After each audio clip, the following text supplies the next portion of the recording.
My odd but interesting dream on a nuclear bomb detonation. To begin, this dream is about me having set up a nuclear device being detonated from my home. Now what's odd is that I intend to be in the house myself, underground when it detonates, and then also be somewhere else. That's absurd, I know, but that's how it happened. Anyway, I am also somewhere else because I wanted to see the detonation from a safe distance. The house is in West Central Georgia.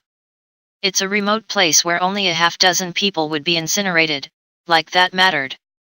The bomb was set up to detonate at the same time as a larger one that was going to be fired in the area so that it would be a much larger explosion. Why, I don't know, or why anyone would know such a thing was going to happen. Anyway, at one point I'm at a safer place and looking for the detonation, but all I see are a series of small fires going off around the area. A point of interest about this is that the trees are mostly down, and this implied that they were covered in dirt in most areas, meaning that they were already destroyed by the blast wave and there isn't much standing. Also, there are groups of people going all over trying to put them out.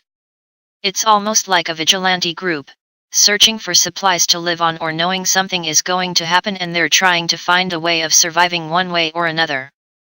They also remind me of forest firemen who use shovels to smother the fires that start. In the distance, it appears a major forest fire is happening and it keeps moving closer and closer to us. That's when I figured the nuke must have detonated. I decide to go back to the house, to see if it's still there. But, somehow I am taken into custody by someone else and I am now either staying at a television station or some business because I am forced to use their available detection gear to determine where high radiation is. This implied that I was a child because they found out that I detonated the bomb and someone was given responsibility to take care of me, and also that they might have owned a television station or business that had this equipment. They used a type of mobile truck that has infrared light to detect high levels of heat and or radiation. At one point of the story, after these fires started happening, there was no way of getting around because cars weren't available and the only way to get around was to walk. Perhaps the detonation had destroyed all cars and trucks' electronic systems, so that no one would get around.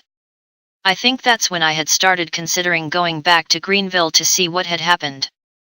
The business or television station had a kitchen and other living areas where you could stay or have a meal.